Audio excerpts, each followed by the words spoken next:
Okay. So this is running in the browser. That's cool. So now open your VS Code.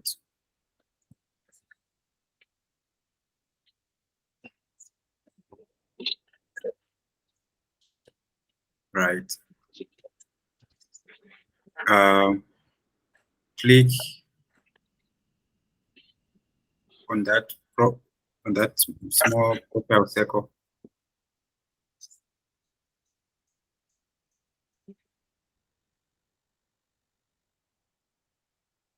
Click backup and sync.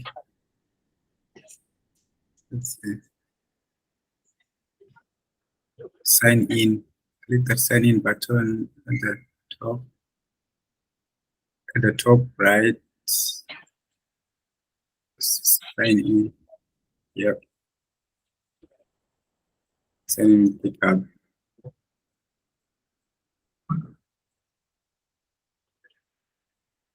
Authorize.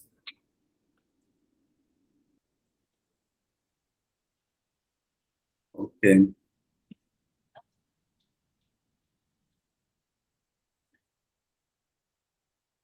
Cool.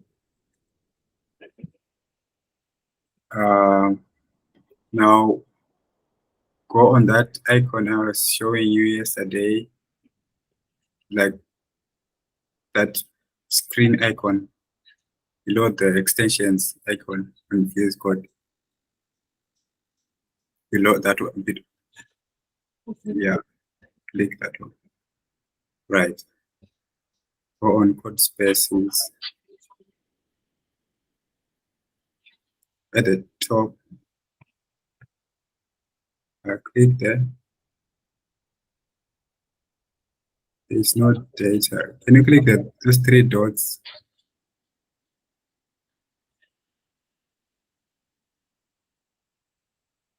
Okay. Can you try restart your VS Code? Close it and open it again.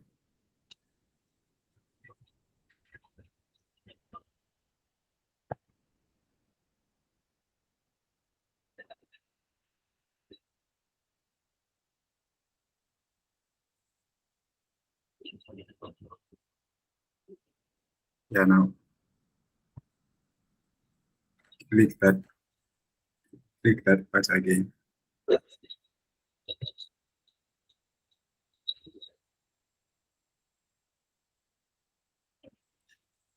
Remote access, there is no provided.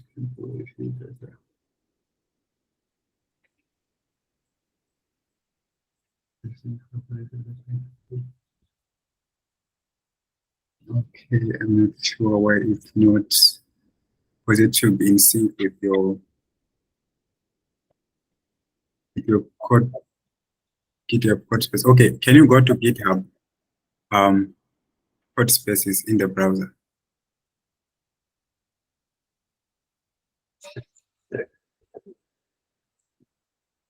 There should be an option to run in local. The one we welcome, no, not a new one, except that one. All right. Where is the option? Can you click on account as well? On that account icon. Account.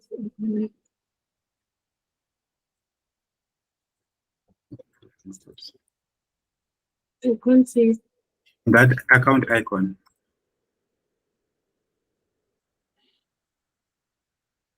I can't see. The one above the settings.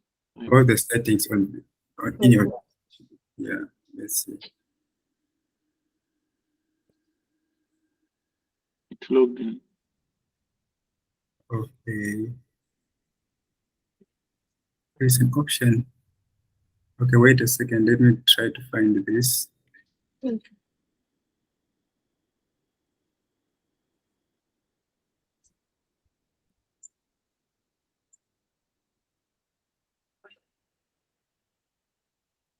Just a second.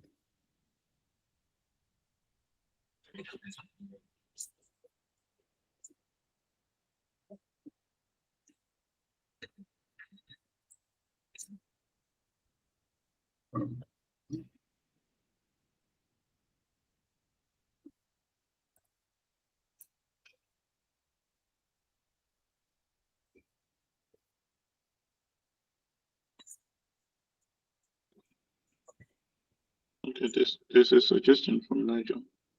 Okay. Is the extension not installed? The Yeah, one do you, yeah, check the code space extension. Yeah, you are right. I forgot about that. In your local VS Code, install the code space extension. in VS Code. Yeah, thanks for that. Thank you.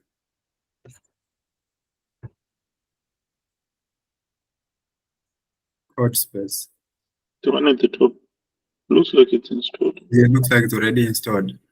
Click on it. Yeah, it's already installed.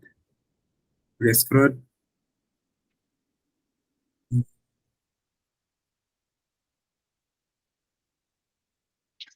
This is what I'm finding here on Mentorship.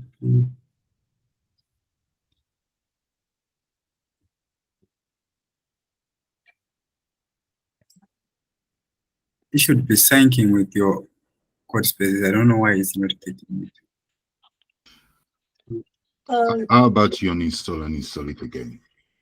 How about here on this icon? Yeah. Open Oh, remote. actually close VS Code. And Connect code space. You see that option?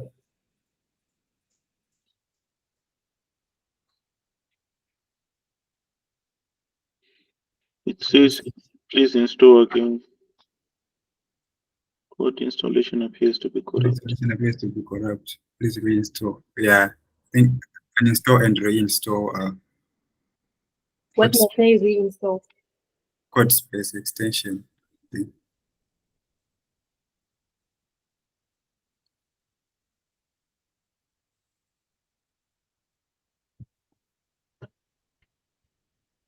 Yeah, you need to restart like The VS Code. yeah, your VS Code.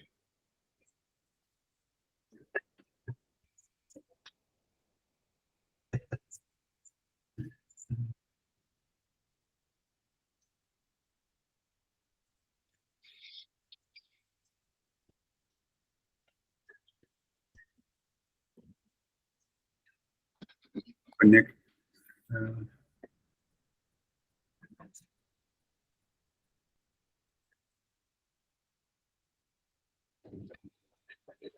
Kit not found. You don't have. Can you type? Can you switch to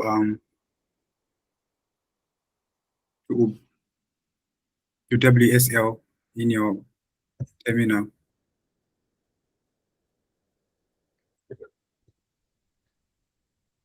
This one is No, in your terminal, like okay.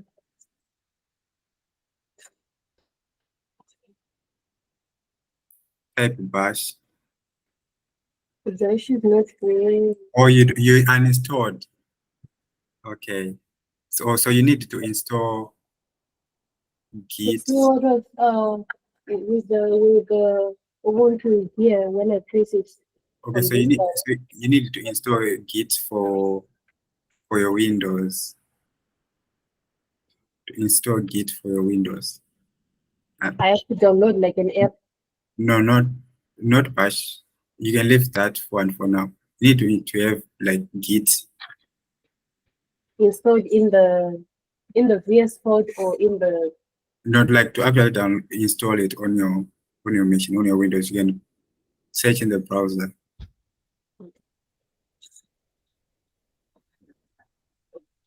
Like in the browser, okay.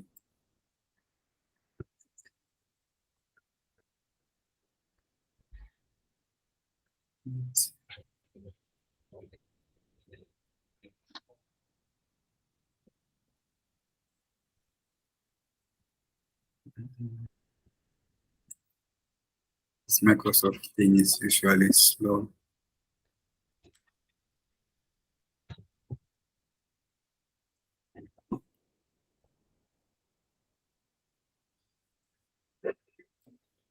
Just go and search in the browser and download it real quick.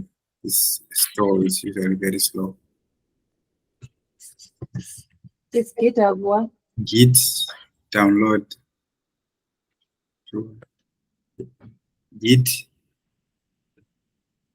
It's just Git download. Yeah, like for Windows 11. For Windows, no, you don't have Windows 11. I think yeah, Git download for Windows, yeah. Yeah, select that. That's one. First result, yeah.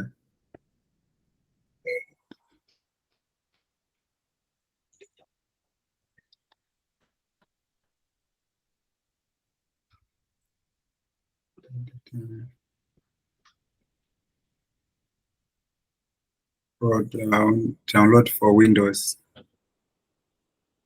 Download for Windows.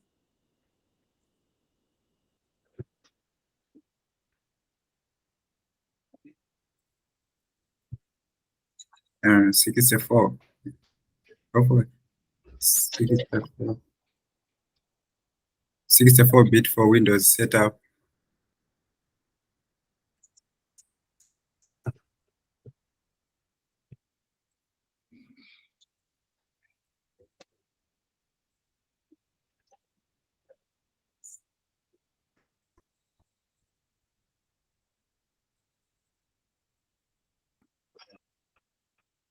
Okay, that's fine. So as it downloads, you can let us know when it finishes. Okay. Then we can. Okay, so I can drop the pen on it. The sharing. Yeah. Yes. Yeah, there's something I want to go over. Okay. So today we will be touching on front ends integration, how you can actually build your front ends and connect them with your back end. So I realized it can be tedious and maybe it might take time for you to kind of figure out all the steps. So I created a template which you can follow in your in your project. Like you just be kind of referring to it on how to do the setup for the front end integration, right? So let me share my screen so that you don't have to struggle with the basic stuff. You'll just be modifying from it according to your use case.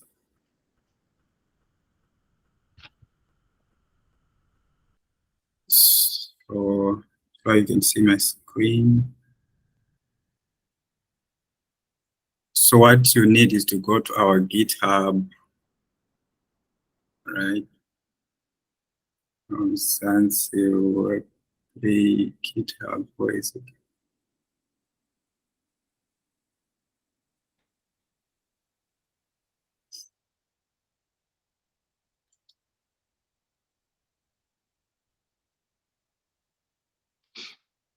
Okay.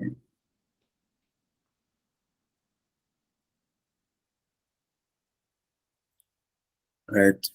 Our Mzansiweb3 GitHub. So there's this new repository, React template. So I normally use React. That's my. So you can use vanilla JS. There will be some difference, but the idea is basically the same on how to set up your backend, your integration with the front end. So I built it on top of the example we were doing, the users application, and did the implementation where you know how to, if you were to integrate with the front end, how you would be going about it. So I figured it would take time to kind of code through the thing. So I'll just walk you through. Can you zoom in your browser just a little bit, please? Okay, can I do this? Yeah, that's fine. So yeah, this is the template, and This is the source. You see where our users backend, that application we created in the previous sessions. And yeah, we have it here. With the functions it has. And now it has its front end now using React.js. So let me clone it and show you what's inside and how it's working. So this is how you would do it if you want to run it on your machine and test it out yourself and see how it's working. And then as you start working on your own front ends, you can just come and see how something was done from this one. So let me clone it on.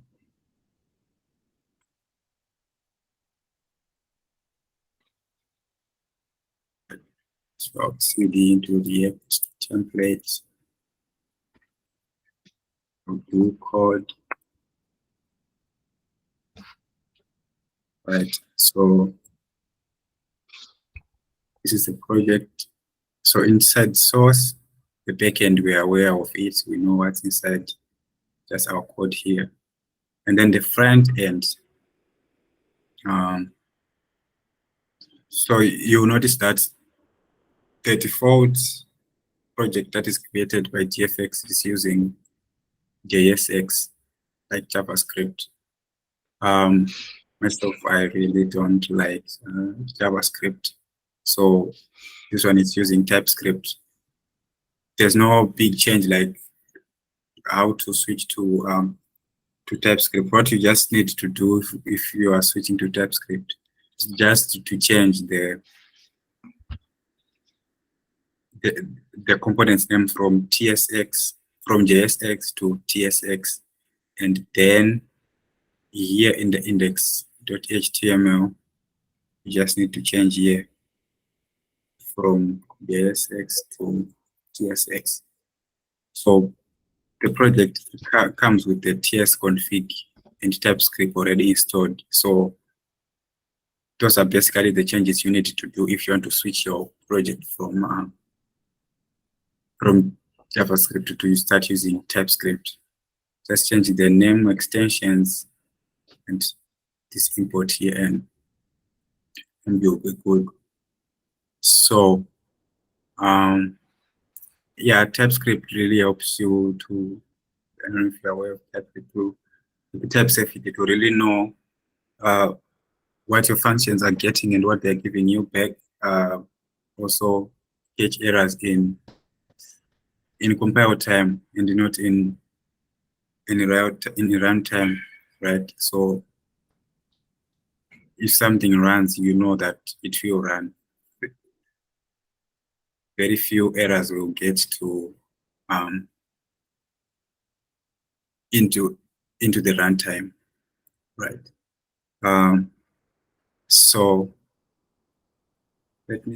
There's a new file I added which is called context. So if you are aware with React, there's what is called React context, right? That basically allows you to pass in properties or state to all your components. So that's what I have in this file.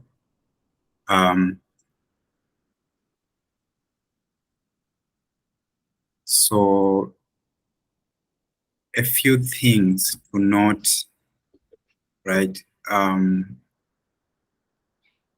There are some libraries that comes pre-installed, like the agent.js, candid, and principal. So these libraries allow, these packages allow you to, like the agent package, allows you to communicate with canisters on the IC from JavaScript, right? So that's what we are using here, right? And so let me just tell you to go. So here we are getting the network variable from our environment, because when we are running locally and when we are running our application in production, we want it to kind of behave in a different way. So that's what this line is doing, this network. And local host, this will be the local host for the local replica. And this host is the live host for the actual internet computer replica. So maybe let me call this actual name, live host, right?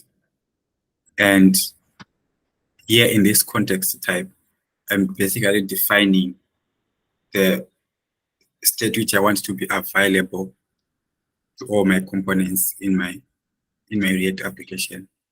The user is authenticated, the backend actor, the identity, the login and logout function. Yeah, so you have noticed I was talking about internet identity. On that application, we are submitting our homeworks. There is you are logging in with internet identity as well. So you need to know how to log in with internet identity. And here we have that.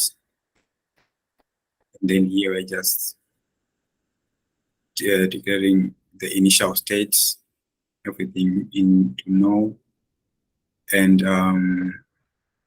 yeah, this is some configurations for logging in. And you have to worry much about that. Maybe only this part here. So as you are seeing, we are checking the network variable. If it's equal to IC, if you are live, we log in with this URL, right, for the internet identity. You can see it here. This is the live internet identity URL. But if we are running locally, we use the local internet identity and using the local internet identity canister ID. While we are on that, this is the local internet identity. If testing locally, it's good practice to use the local internet identity. So you might be asking where I got this, like it's a bunch of stuff. Where would you get this? So you can actually get this from the Definity internet identity GitHub. So you can actually like literally just search Definity internet identity GitHub. And here that's where it is. So yeah, on the Definite organization and then internet identity. If you scroll down on the README, you can see all the documentation.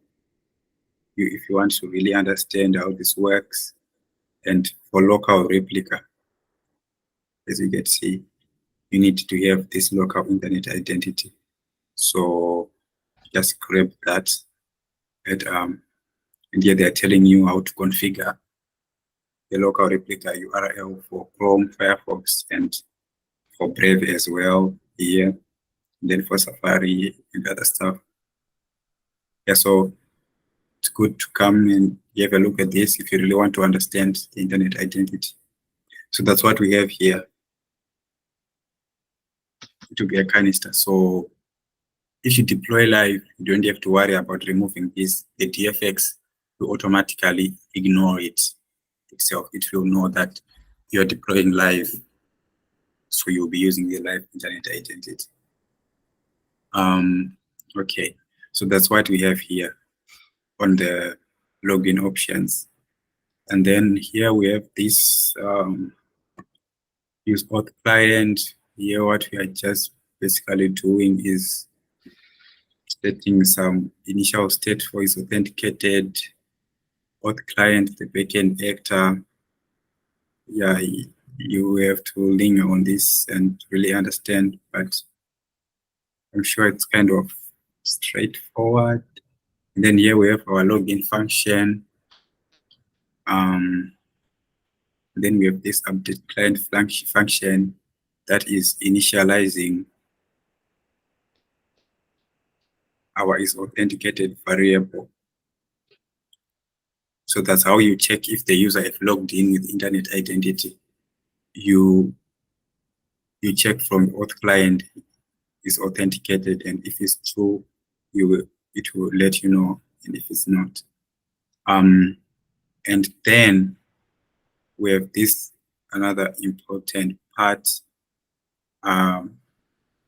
We have the agent that will allow you to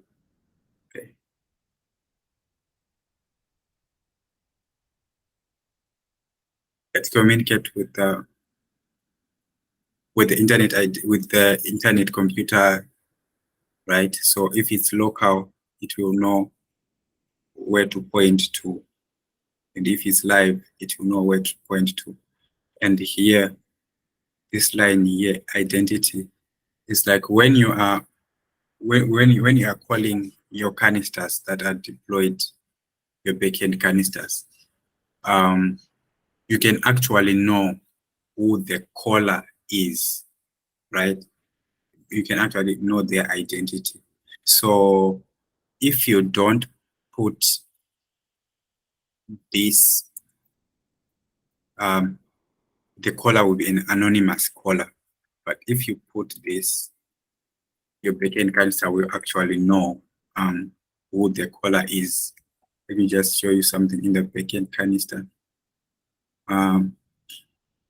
You can get access to who the actual caller of the function is by passing this object here, caller. And why is it giving me an error? Maybe wrong position.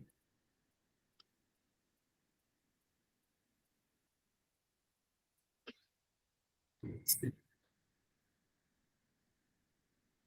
Is it complaining? Shouldn't be complaining. Public shared caller. Maybe. Let's see. Message.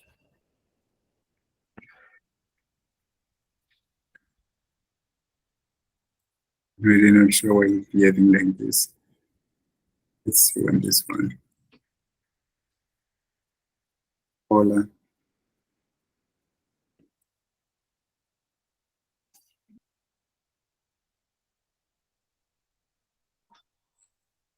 This identity caller deliver someone. Okay, let's see.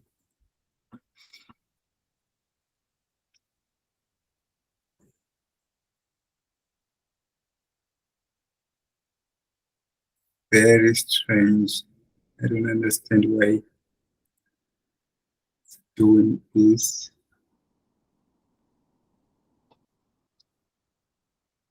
Your identifier. Okay, it's not an error, it's a warning. All right, yeah, no problem. It's not an error, it's a warning, like a dead code warning. I'm not using this. My function is complete without using this caller.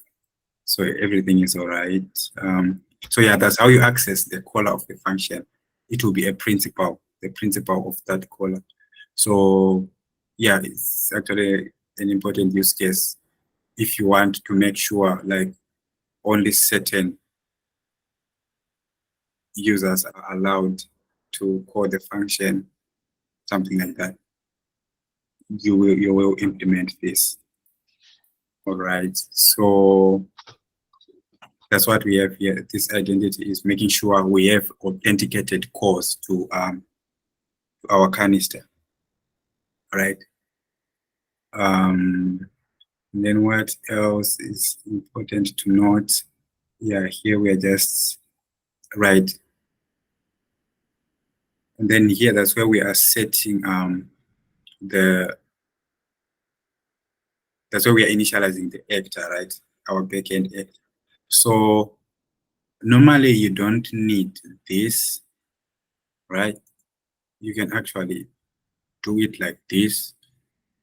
But the problem with this is, especially myself when I'm coding, I really want to know what I'm getting into, like what my functions are giving me and what I'm supposed to give to my functions, right? So if you use it like that, you will have to without specifying the service, without specifying this service. Let me show you what the service is like.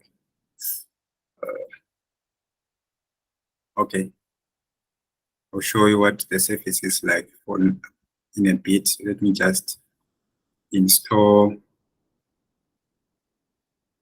everything so that we can fix all those errors that are lingering and confusing everything.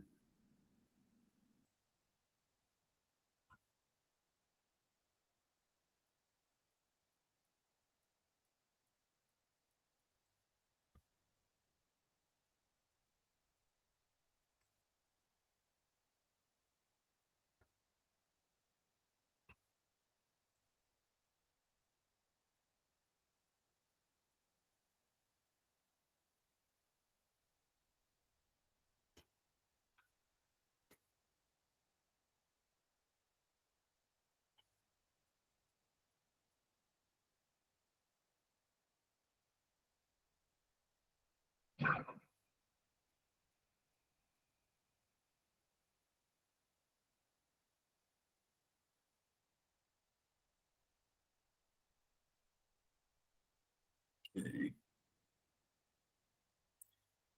So now with these errors gone, right? So this is the service I was trying to show you, right? So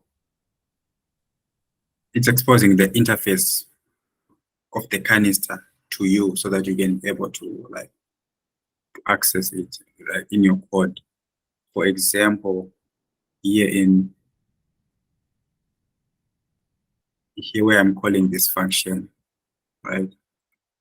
If I do dots, I can see all my functions which I have here, like get all users, and I will be TypeScript will be able to actually tell me what I'm getting back. So if you don't put this like this service here, you'll be kind of going in blind. You will have to you have to make sure you check in with your backend canister and see the name of the function is correct, and the return types as well, like what the function is returning. You have to kind of know in your head what is returning. But here, if you put everything like this with the service or actor, if you handle the return type incorrectly, TypeScript will scream at you and tell you what the problem is. So yeah, it's really a good practice so that you kind of really know with this type safety what's happening in your functions. And here we have the log out function. We just calling this auth client and logging out. Let's put this on the same place.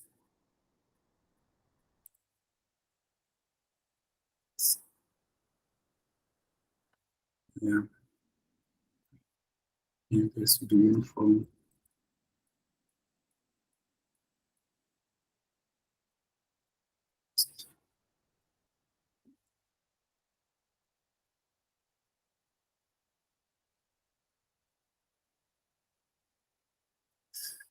All right. Yeah, and we are passing the auth. Here is what is being returned. our auth context, and then here in the main.tsx, that's where we are importing the auth provider from context and wrapping our app. So this is where we are doing the distribution to like all our components, everything that is inside the app. We have access to the state, right? So this is our app. Normally, this is not how you write React, right? The app usually have like some routes and everything, but this is just for a demo. I just have one component, and it's the app component. So if you're actually building a real application, you need some pages, some components, and then the app would just be maybe just the routes. But for this, I just put everything I would like to show in this app. So let me show you how it's working first, and then explain it with the code. So let me do npm start.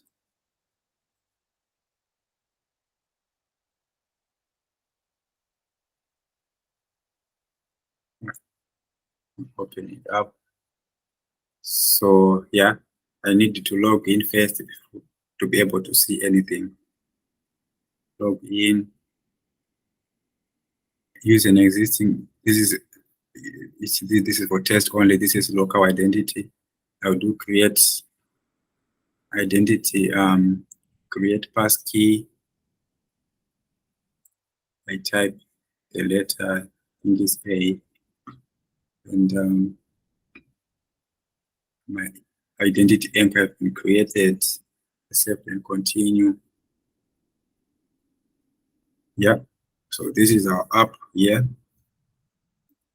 So you can see I can log out and log in back again.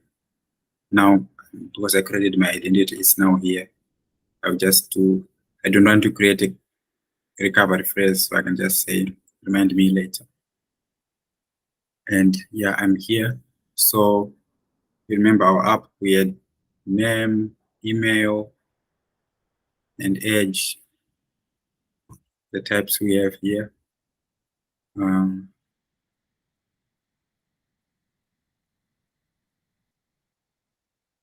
Name, email, age, access level, and timestamp are being handled in Java, in our TypeScript, in our component here. So yeah, let's add some user, right? Age 0. Let's save. Yeah. Another one.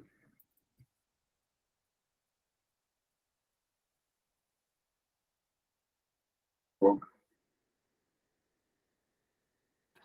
Yeah. Another one is saved. Right. So let me. So this is actually calling our applicant canister. So let me show you what's happening. So I imported the use auth here from context, as you can see, and I'm getting the backend actor, the login, the logout function that is authenticated. This one I'm not using it, and it's authenticated. They're here. It's authenticated. Backend login, logout, right?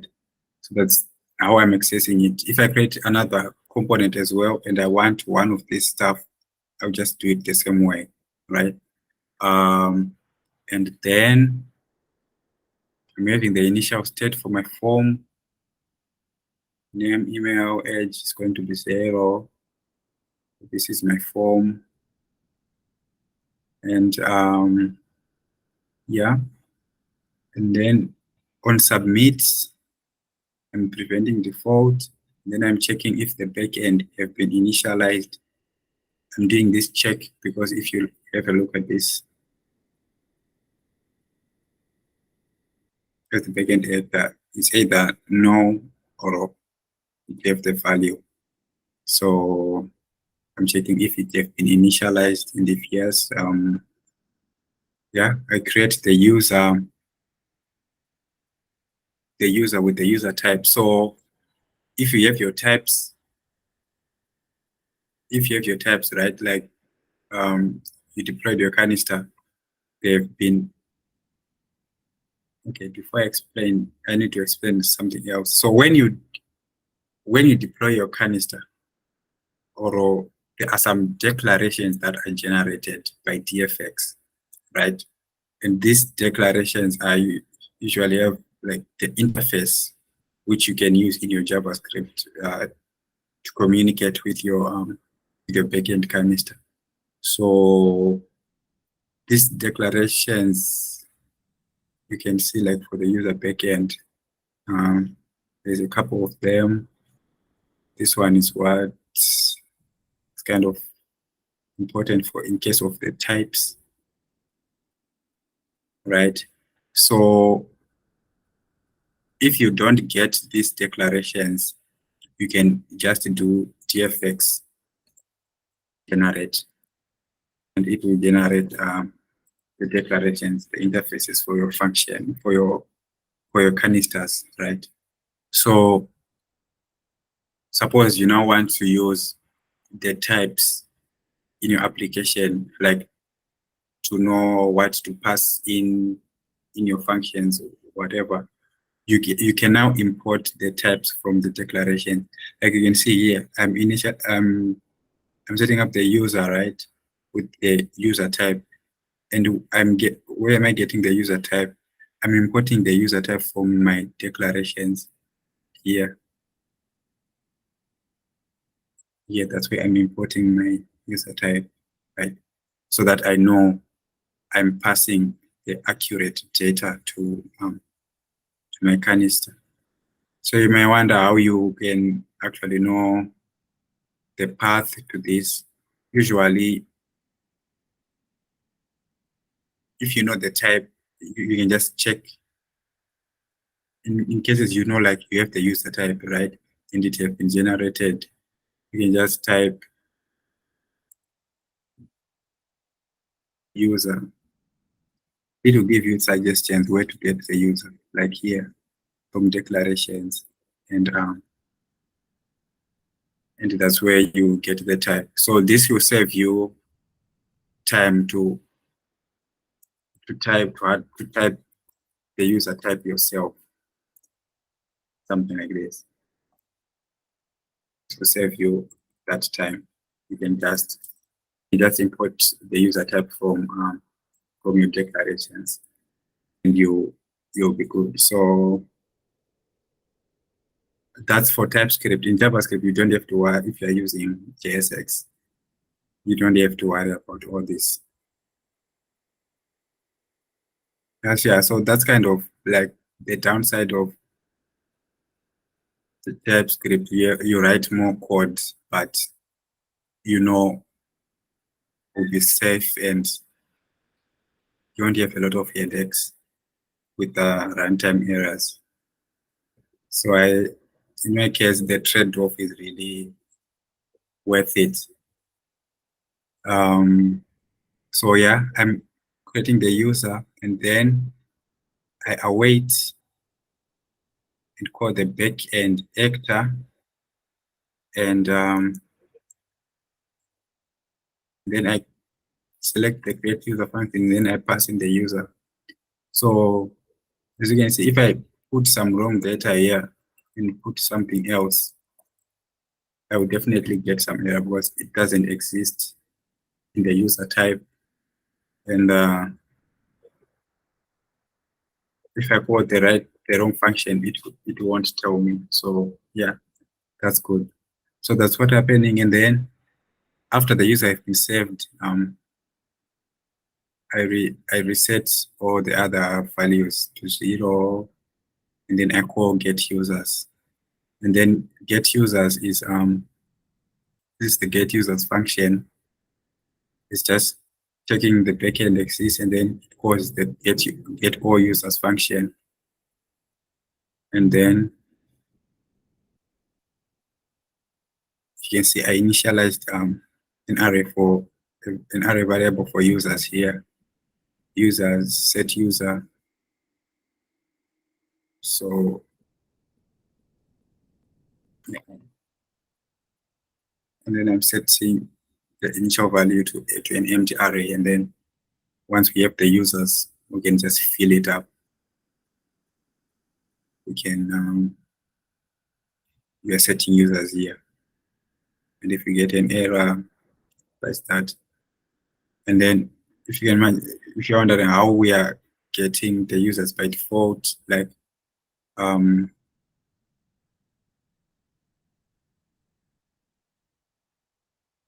if log in, right, and I'm getting these users already that are saved. It's because I'm using this use effect hook, and I'm checking if the user is authenticated and the backend is available, and then I'm calling backend users. So yeah, to those that are learning React, this can be a good example to have a look and learn a few things as well. So yeah, to those who are going to be working with the front end and going with React, this is how you go about it. If you want to go with the vanilla JavaScript and HTML, I can give you some examples on how to go about them as well. I don't know if there are any questions at the moment.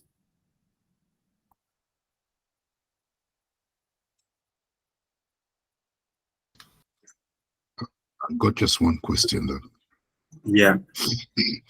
I noticed the errors were cleared when you did the npm install.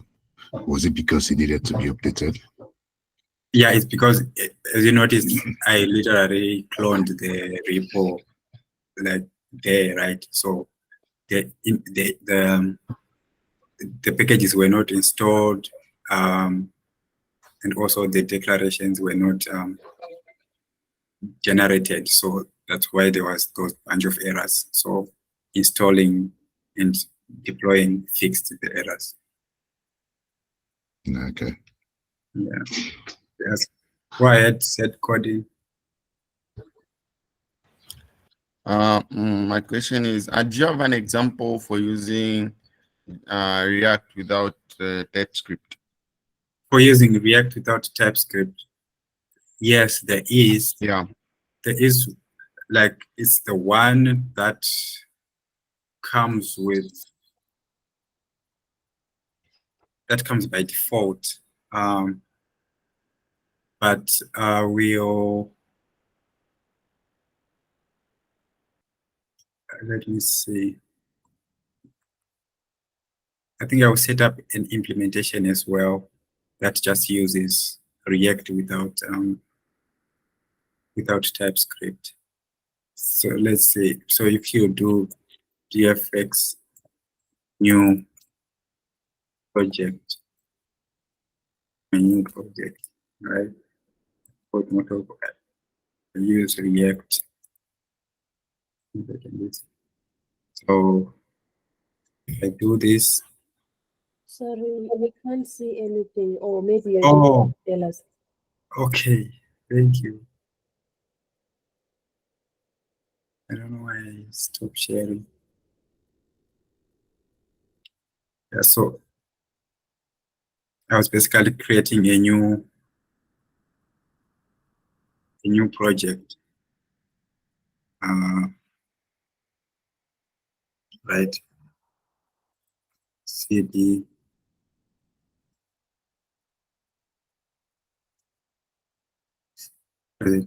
project.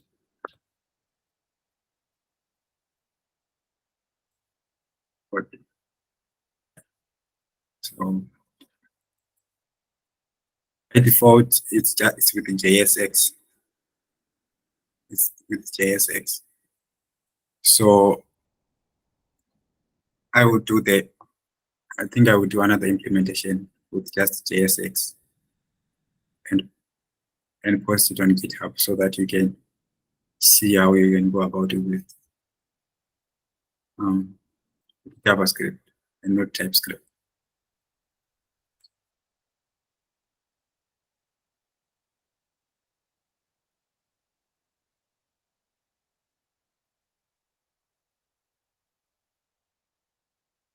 More questions? I have another question.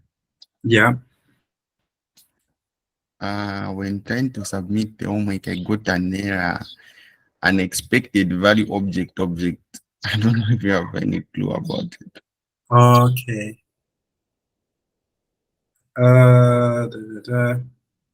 Yeah, I need to fix that. There is an error with your code, but for some reason, like the case for that error is not handled correctly. So I think it's something I will just have to So is it on my side? Is it on my side or maybe? Yeah, if from my everything, side? if everything is like as it is on your side, it should go through.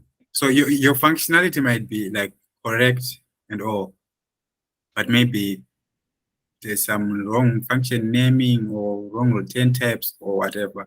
If you don't mind, yeah, you can share your implementation. Oh, I can share it right now. Let's see. Yeah, you can share it right now, no problem. All right, let me try to share.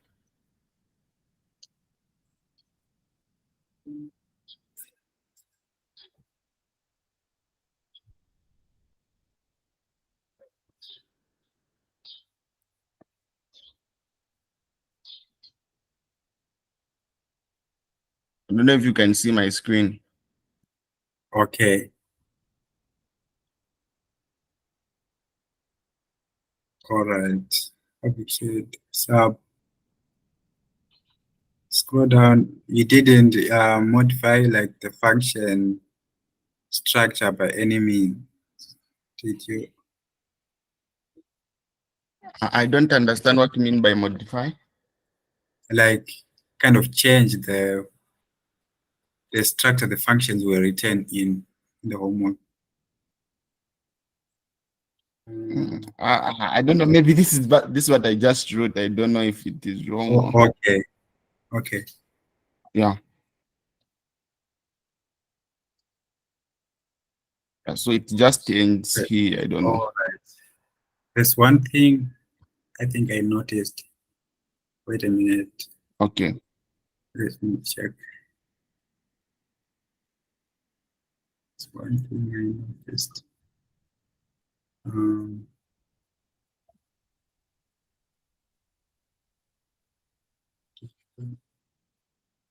Just a second. Comics.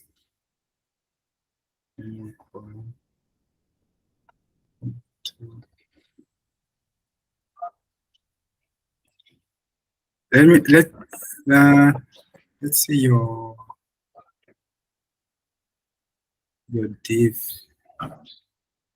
div function. All right. It's here. Yeah, it's not returning an optional. If you check homework, do you have homework links right now? Like, Yeah. Where is it? Okay, I'm coming. It's here. Oh, is it this? yes, that could be. That's what I noticed. That's one thing I noticed, but it could be one of many. But that's one. Oh, okay. Because yeah. the verifier will be expecting two values. Will be accepting an optional value, and here you're just returning the actual value. So, yeah, so you just need to fix that and make sure you are returning an optional value and no a value that can be no. Yeah. Oh, okay. Thanks very much. All right. Thanks very much for It's all right. Yeah, Gelly. Can I present my screen to finish the setting up? Come again. Can I present my screen to finish the setting up? Okay, yeah.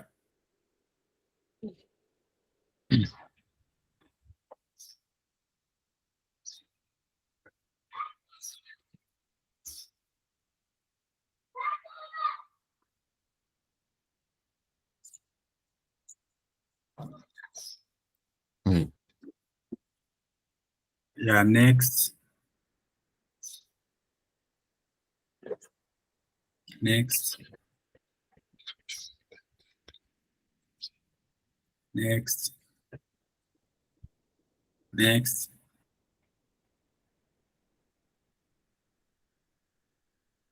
Yeah, next. Next.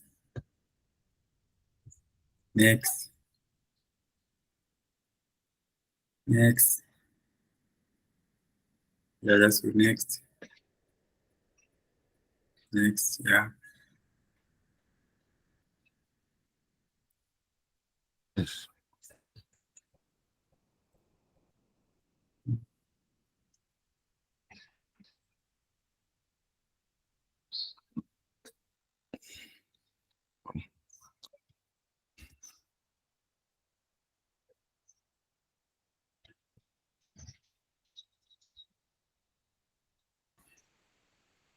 Mr. Confidence, do you have some quiz prepared?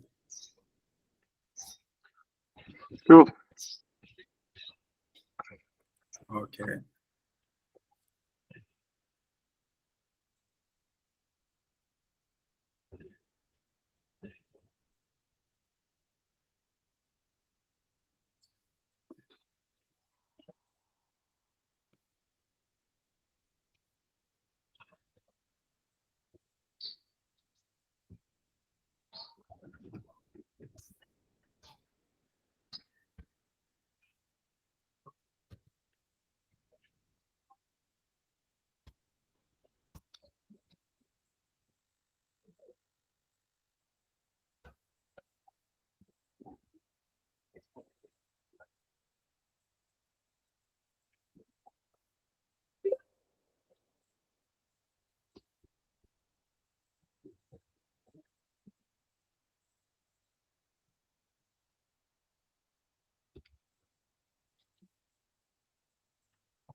Can you, all right.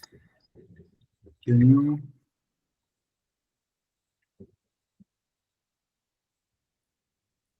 open VS Code?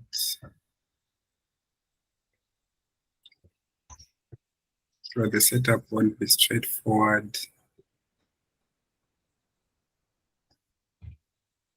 How did you install VS Code? I downloaded the from I downloaded from Microsoft. So Yeah. yeah, it's saying your code installation appears to be corrupt. Please reinstall. Try that could help us as well. It can fix some problems. Okay. So Yes. So yeah, so should I delete the VS Code and reinstall from the Chrome? no, I mean, yeah, maybe after the call you need to uninstall your VS Code and reinstall it again. But don't install it from store. Install it like from Microsoft website. Download the exe file and install that one. I must download the what? Search VS Code in the browser. Okay. VS Code download.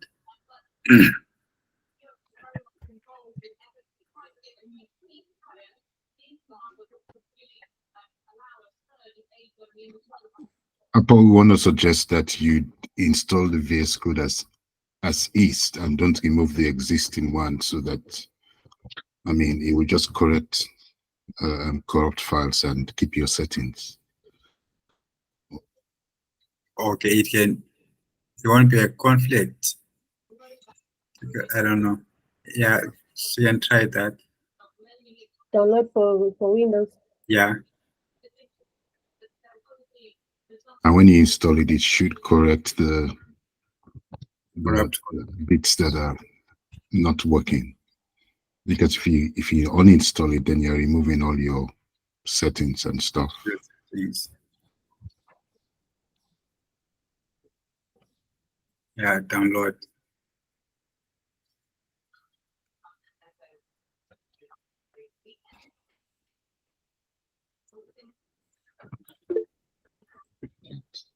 Okay, yeah, there's a reminder, everyone, to submit the attendance form. Yeah, so yes, I think we can go through this after the call and just finish it up. Okay. If you have any other problems. Okay. Okay. Yeah, so is the poll ready?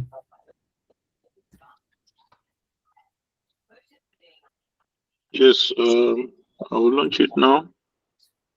I think everyone now knows how to do. I'll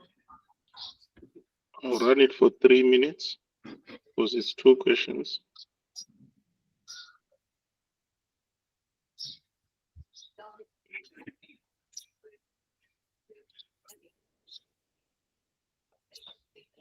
Okay.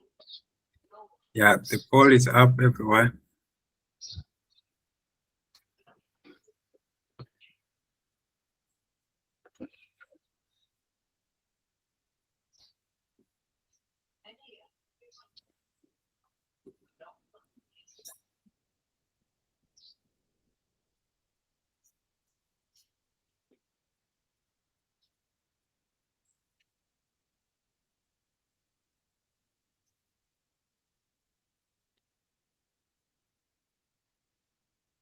Everyone can see it, right? Sorry, the questions just appeared on the screen and disappeared. Did you send them in the messages? Click on activities. Okay. And then pause. Okay.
Only 2 votes. 3. Let's vote, everyone. Minute to go. Mr. Confidence, I didn't get the TCs. The what? Come again? The terms and conditions of the 2 questions. What happens if you get one? You have to get both correct. But if you get half, what happens? Something has to be done. I'm sure somebody is on ChatGPT right now. And Mr. Confidence, Yes. you have my my Telegram username, eh? Okay. Yes, I think so. Yeah. Yeah. So you can send me an inbox. Okay. Yeah, there's some information I need from you urgently. No problem, sir. Sure, I appreciate that. Thank you. Okay. I've ended the poll. Yeah, so I noticed the poll results will be saved on Google Drive, so we will get them. Okay. Yeah, that's awesome. So yeah, we have the first one, Motoko programming for the ICP blockchain, which keyword is used to define a variable that can be reassigned to a different value. This is something that we went through, I think, one of the first two lessons about mutable and immutable. I see somebody voted on def. There is one vote on let, but there's 3 votes on far. Who voted on let? Maybe you have. Okay. Shadrach. Shadrach, you have something to say?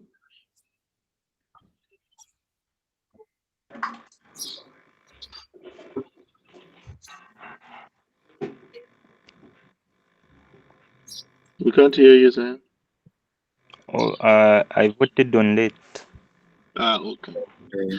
Okay, so we'll post the correct answers, and the winners will show the correct answers also with the explanations. Okay. Since our time is past 11, we will meet in the evening, ladies and gentlemen. Yeah, Thank you and have a good day. Have a we're good running day. over time because you were not here yesterday. Come again? You were not here. We're running you on overtime because you were not here yesterday. Thank you, guys. Understood. Thank you. Thank you. Good day.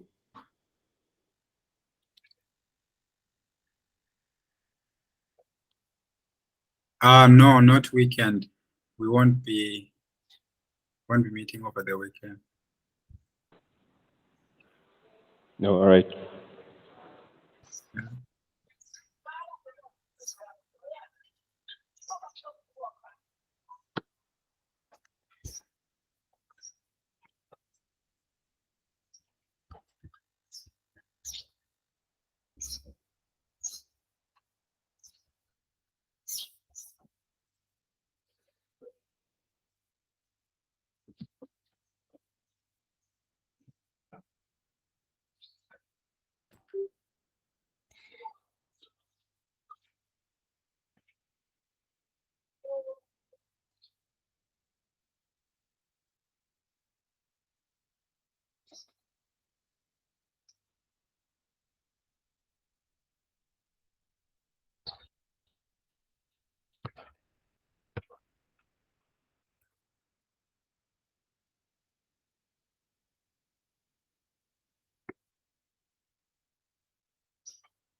I know Mr. Haluvanza. Maybe it's because I was. Oh yes, sir. Yes, Dr. Haluvanza.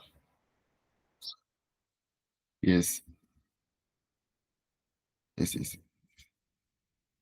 Currently I'm not working anywhere, sir. Currently, I came to do the Huawei ICT competition in Lusaka. I'm staying within Lusaka. I'm from Chinsali.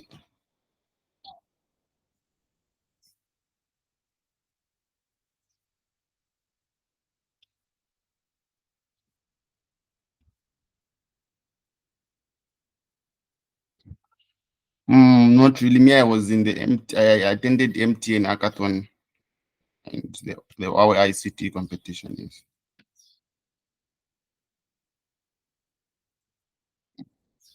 No, I don't have it. Like they have not yet released the forms when we are in school.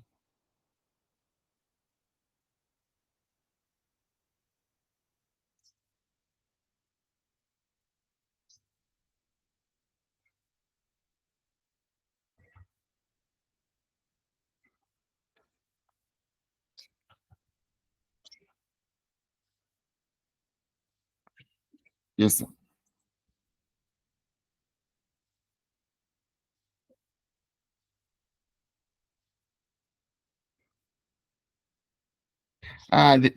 So we were supposed to get them in school, but they have not yet been released. I don't know what has caused the delays, but maybe I can try to. Sir? Yes, I graduated. I graduated in November.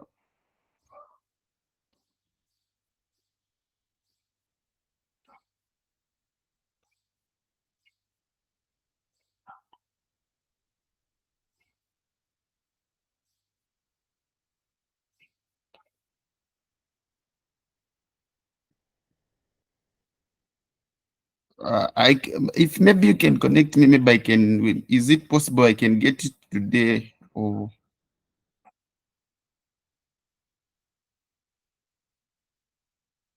okay. So how much do you pay for it?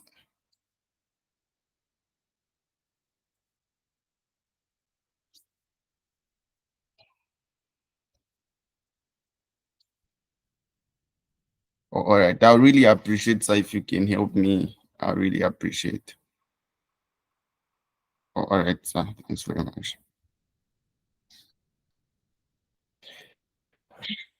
Alex, so please not this. Come.